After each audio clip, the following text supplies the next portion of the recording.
One Piece Chapter 1095. Judul kali ini adalah dunia yang tidak layak ditempati. Request halaman sampul adalah terlihat bagi mengejar seekor monyet yang mengambil hidungnya. Chapter sebelumnya, Gorosei Saturnus telah turun tangan sendiri. Kehadirannya membuat banyak marinir lari ketakutan dan segera untuk menjauh darinya. Karena jika marinir yang kekuatannya tidak cukup kuat melihat langsung wujud Gorosei, maka dia akan mati. Bab dibuka dengan komentator mengatakan, salah satu Gorosei Saint Saturnus telah datang. Para marinir diharapkan segera mundur. Mereka tidak harus di sana. Marinir lari ketakutan, ada yang mengatakan, kenapa dia bisa ada di sini? Mereka mengatakan baru kali ini melihat Gorosei dan melihat sebuah kilatan petir hitam ada padanya. Dan juga ada yang mengatakan jangan bilang dia datang dari Marigos. Mereka terkejut karena mereka tidak tahu kalau Saturnus ikut juga dalam misi ini. Mereka berpikir hanya satu admiral saja yang datang, tidak dengan Gorosei. Sebelumnya, Bonnie dengan penuh amarah menusuk Gorosei hingga mengeluarkan darah. Para laksamana bersiap untuk menembak Bonnie. Tapi tiba-tiba Gorosei dengan tatapan yang mengerikan mengatakan, diamlah serangga. Saturnus langsung mencengkeram Bonnie seperti mainan. Sanji yang melihatnya tidak bisa tinggal diam, dia langsung pergi untuk menyelamatkan Bonnie. Tapi sebelum sampai, Sanji langsung terpental. Ketika Saturnus mencabut pedang yang menancap di tubuhnya, Franky bertanya, apa luka dia menghilang?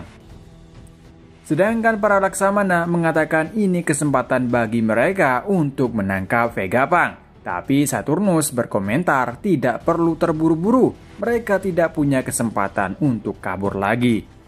Saturnus mengatakan, Kizaru, kau tidak sesuai harapan, kau lebih lambat melakukan ini. Kizaru yang tergeletak tidak bisa bergerak sedikit pun, dia menjawab, izinkan aku minta maaf, sementara aku tidak bisa bergerak. Saturnus mengatakan, tidak apa-apa, aku mengerti alasanmu. Kita melihat kondisi Luffy juga tidak bergerak setelah dia mencapai batasannya dalam mode Gear 5. Tubuhnya menjadi tua. Saturnus sambil menatapnya, dia langsung menyerang Luffy dengan kaki laba-labanya. Beruntung Franky tidak terlambat membantu Luffy. Dia menembakkan tangannya mengarahkan ke Luffy sehingga Luffy terpental. Dan serangan Saturnus gagal. Franky langsung menggenggam Luffy. Saturnus berkomentar, aku mengerti sekarang. Kau memiliki kru yang kuat. Mugiwara no Luffy, Bonnie tidak terduga kalian berdua bergabung dalam pertempuran ini. Namun, di pulau ini sudah terkepung dikelilingi oleh marinir. Aku ingin lihat beberapa besar kemungkinan untuk lolos dari ini semua. Kau Vegapunk, sangat memalukan kau mengkhianati kami. Terima kasih untuk semuanya atas kontribusimu pada militer. Jadi, siapa yang ingin mati lebih dulu? Kami ingin kau mati dalam penyesalan karena telah menantang pemerintah dunia. Kemudian Bonnie berkomentar, kenapa ketika manusia jangan melakukan sesuatu tapi tetap melakukannya? Sanji bertanya, hei, apakah ada yang bisa bergerak? Franky mengatakan, tidak, ini tidak mungkin. Ada sesuatu kekuatan yang menahan kita. Vegapunk berkomentar, jika bukan sains atau ilmu, itu pasti buah iblis. Lalu Bonnie berkata kepada Saturnus, kau yang membunuh ayahku. Saturnus menjawab, Kuma, dia dilahirkan sebagai seorang budak, sisa dari suku yang melakukan kejahatan yang besar. Dia satu-satunya yang bertahan dari Buccaneers. Kemudian Bonnie mengingat perkataan ayahnya. Kuma mengatakan, Bonnie, sejak aku kecil, aku selalu ingin menjadi pahlawan yang membawa kebebasan bagi mereka yang menderita, seperti prajurit pembebasan Nika. Saturnus mengangkat Bonnie ke atas dan mengatakan arahkan kepalanya, yang artinya para laksamana bersiap untuk membunuh Bonnie dengan menembak tepat kepalanya. Lalu Bonnie mengingat perkataan ayahnya lagi. Kuma berkata, aku mengagumi dia. Dia akan menari beraksi dengan senyum di wajahnya. Bonnie bertanya, apa dia akan bebaskanku juga? Kuma menjawab, iya. Keadaan semakin genting, terlihat Bonnie tanpa pasrah dan Sanji hanya bisa berteriak. Begitu juga Vegapunk. Di sini, Franky, Vegapunk, dan Sanji tidak bisa bergerak lagi. Sepertinya ini efek dari kekuatan dari Saturnus. Oleh karena itu, mereka tidak bisa melakukan apapun. Lalu kita flashback 47 tahun yang lalu di Sodbu Kerajaan Sorbet. Flashback kali ini tentang Kuma. Di sini dia dilahirkan, kita melihat wajah dari kedua orang tuanya. Ayah Kuma bertanya kepada dokternya, dokter itu menjawab dia tidak akan memberitahu tentang darahnya atau tentang sukunya, karena suku Buccaneers saat ini diincar oleh pemerintah dunia. Namun tiba-tiba pemerintah dunia datang dan menangkap mereka bertiga. Ternyata tempat rumah sakit di mana Kuma lahir ada mata-mata dari pemerintah dunia. Sehingga mereka tahu tentang darah dari ayahnya maupun Kuma. Sehingga mereka bertiga ditangkap, tubuh ayah Kuma penuh luka dan ibunya mencoba menenangkan Kuma. Lalu kita melihat Kuma kecil sudah menjadi budak, dipaksa melakukan pekerjaan yang keras dan disiksa oleh Ton Yubito. Tak lama kemudian ayahnya mengabarkan berita buruk kepada Kuma kalau ibunya telah meninggal. Kuma menangis dengan keras, tapi ayahnya tetap meyakinkan Kuma untuk kuat. Dia bercerita tentang God of Sun Nika. Dia berkata, itu adalah nama prajurit yang melegenda. Dia akan bawamu ke laut bebas di bawah matahari. Dia selalu tertawa, dia bergerak dalam irama dan membuat orang tertawa. Seketika Kuma terlihat mulai masang wajah yang penuh harapan. Namun tiba-tiba Tenryubitu datang dan langsung menembak ayahnya. Lalu 38 tahun yang lalu di West Blue, Tenryubitu mengatakan terima kasih telah menunggu. Setiap 3 tahun sekali turnamen pembantaian penduduk tahun ini akan diadakan di negara afiliasi non-pemerintah dunia, God Valley. God Valley kaya akan sumber daya, di sini tradisi berburu manusia akan berubah menjadi berburu pribadi.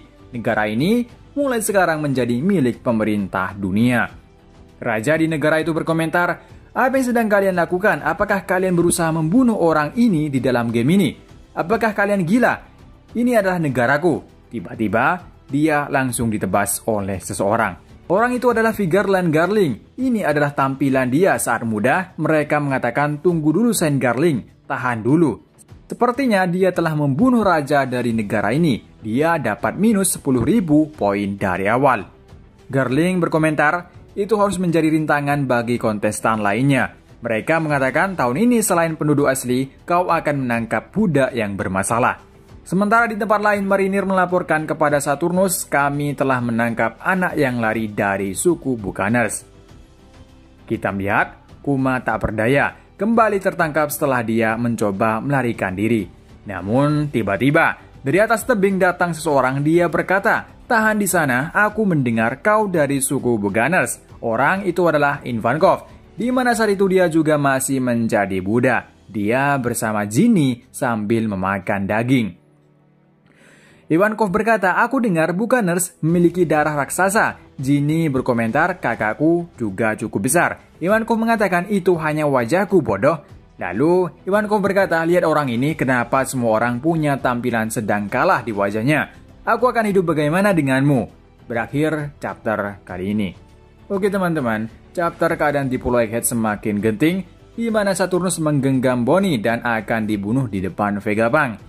Bonnie sendiri terlihat pasrah terhadap pada seorang yang datang membantunya, dan dia juga berharap kepada Nika seperti apa yang diharapkan ayahnya dulu.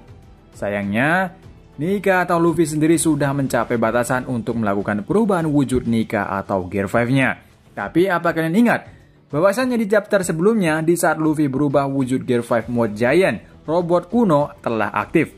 Mungkinkah nanti robot kuno itu akan mengacaukan Saturnus? Sehingga mau tidak mau Saturnus harus melawannya, sedangkan Vegapunk dan lainnya punya kesempatan untuk melarikan diri. Tapi jikanya itu belum cukup, ada juga sebuah teori Kuma yang saat ini tiba-tiba menghilang dari tanah suci Marigos di chapter sebelum-sebelumnya.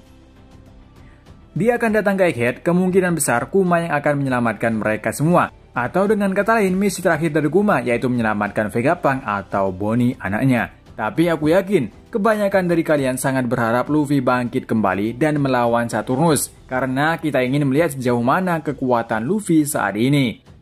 Bukan hanya itu, di chapter ini kita juga melihat kisah atau flashback dari Kuma sejak lahir. Kuma adalah suku Buccaneers, yaitu memiliki darah raksasa. Di flashback ini kita melihat perjuangan Kuma yang mencoba membebaskan diri dari perbudakan, mulai dari orang tuanya yang mati karena disiksa menjadi budak.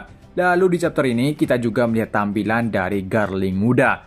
Akhir bab, Kita juga melihat Ivankov muda dan ini adalah pertemuan pertama Ivankov dengan Kuma. Sepertinya teman-teman, beberapa chapter kita akan melihat kisah Kuma dari awal sampai dia menjadi pasukan revolusioner atau bahkan dia dijadikan robot. Tapi untuk minggu depan, manga One Piece libur dan sampai ketemu lagi di review manga lainnya dan sampai jumpa.